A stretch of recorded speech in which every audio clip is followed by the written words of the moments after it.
Ok, facciamo entrare la macchina. Okay, let's get the car get in. Ladies and gentlemen, this is URUS.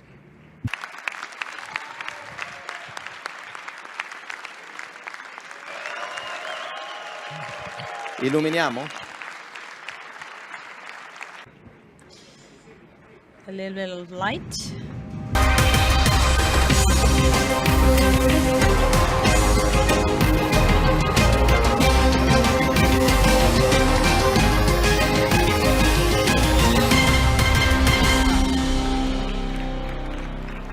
Ok. Believe me, this is not easy at all, but it's more interesting, more stimulating. So let's now get to the technical core of the car. So I can give the floor to Maurizio Reggiani, our Research and Development Director, in order for him to explain the most important technical features of this car. Thank you very much. See you later. Okay, let's start with URUS. Well, URUS is already here with us. What I wanted to tell you is that it was a great challenge for us in the Research and Development Department, namely to find a way to inoculate the DNA of a super sports car, of a Huracan or Aventador, into such a car, in an URUS, an SUV car, which puts two question marks. First of all, the height of the car, because the gravity center is very high, and the weight of this car, the mass, which is much bigger than, of course, a normal car. Our goal was to have the same DNA. Another important thing is that it must be a car that is able to move and to be driven in all road surface circumstances and conditions. So we needed a vehicle that can be used in a city, on a road, as well as on a racetrack, using the accelerator pedal, the brakes and the suspensions and any dynamic element of the vehicle in the most perfect way. But this is not enough. We needed a vehicle that can be driven on earth, stones, gravel, like a rally car, without any compromises. The other challenge we had to face was to have a car that is able to surf on desert dunes. So with a special setup, this car can exploit its power and drive completely on dunes, on sand, and on any other road surface. And last but not least, low grip conditions that you can find wherever in the world, like on snow and ice. This was the goal we had, the task we assigned to our engineers. Then how did we do this? Where did we start? Since I had no graphics behind me, it's difficult to describe it, but when we start with a new project, we always have the radar diagram, which is a way for us to compare different cars and to identify the super sport car's features. So we define the profile of a super sport car by Lamborghini, and we sort of try to understand what the SUV's features are among the existing top range SUVs. And then we created the profile of URUS by taking the peculiarities of the best SUVs available, keeping it as close as possible to our super sports car. And we came to the profile of URUS, which has the Lamborghini DNA. This way we defined a sort of mission. The mission is composed of individual goals that can be attained. The first one, which is the most important for sure for Lamborghini, is the engine, the very heart of every Lamborghini. For this vehicle, we've selected a V8 twin-turbo 4-liter engine with 650 HP, 850 Newton meters. This is the very first turbo engine in Lamborghini's history, and for us, it was a very tough decision aimed at the very purpose of this car. The turbo was necessary because this car had to be able to do what I've said before, so to be driven on any road surface and overcoming any kind of obstacle. So the gearbox is equipped with an electro-hydraulic torque converter, and it has 8 speeds in order to convert and exploit the maximum power the best way, as I've said before. And in order to guarantee the all-wheel drive, we've introduced a completely new system, which is a central torsion differential, self-locking differential.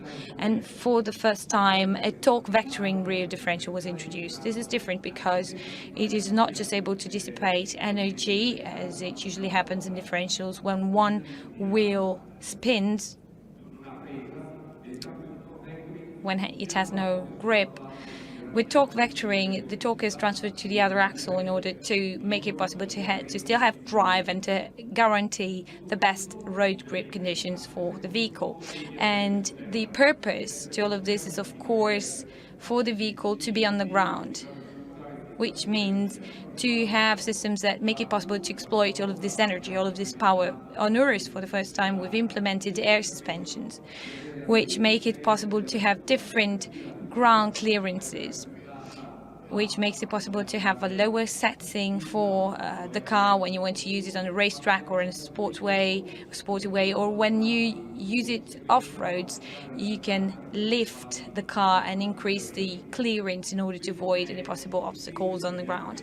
This is not enough, of course, because also in terms of comfort, the air shock absorbers make it possible to have an optimum filtering when the car is used in a city traffic, for instance, so it guarantees extreme comfort. As you can see, the wheelbase is quite long for this car, so in order to make it more agile, we've introduced the rear wheel steering.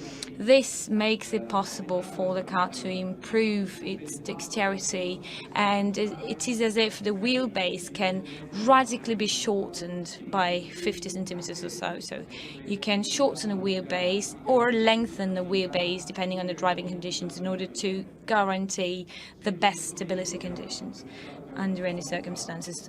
Always on this vehicle, we've introduced the active anti-roll bars, the movable anti-roll bars, which make it possible for the vehicle to change the stiffness of the suspension. So ranging from the typical racetrack conditions where you need stiffer suspensions on both sides or on different sides, or to different stiffness when you have irregular road surfaces in order to adapt to the road surface the best way. The braking system is something you can see straight away. I don't need to describe it.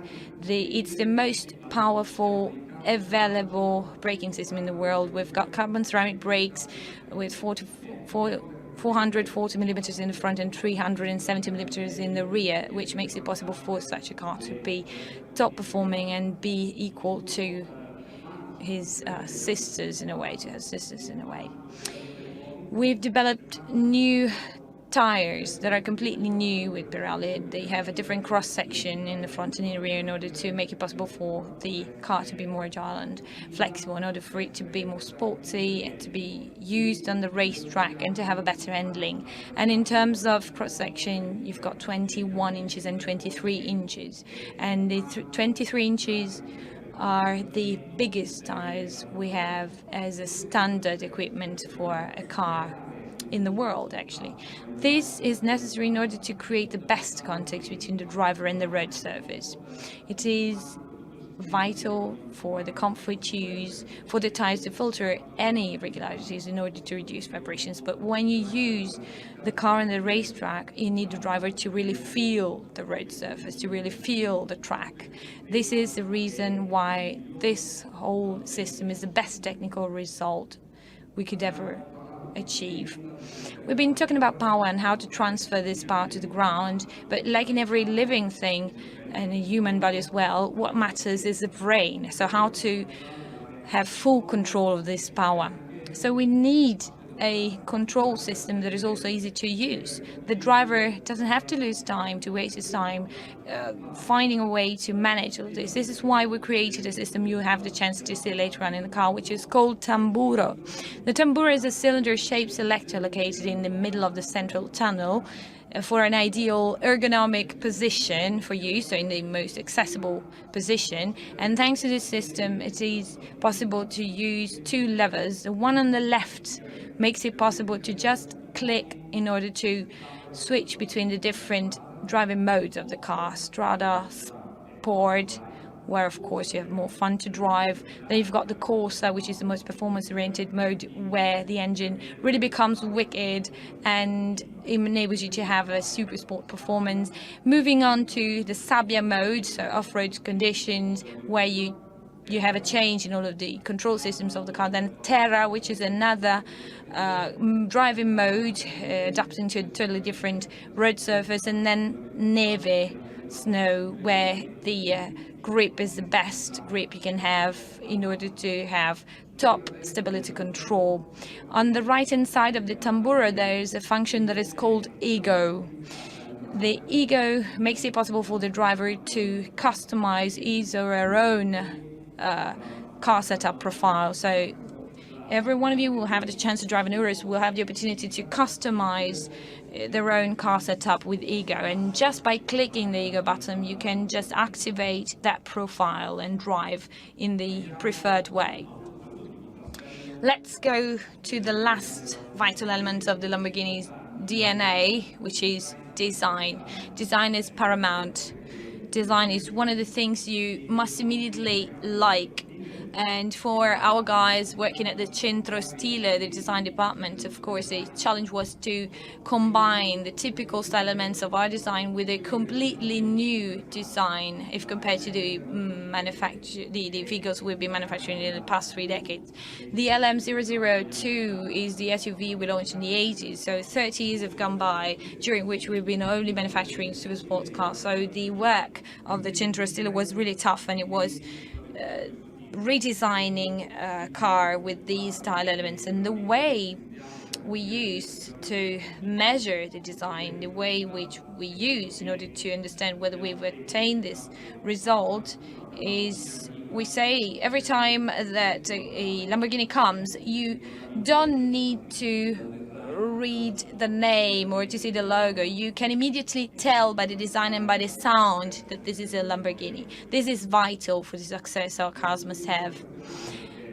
From the performance point of view, because of course you also have to sort of measure the performance of such cars, because numbers tell us where we're positioned in the market. Well, URUS can accelerate from 0 to 100 kilometers per hour in 3.6 seconds. 3.6 seconds is a very, very hard time for supersport cars to reach.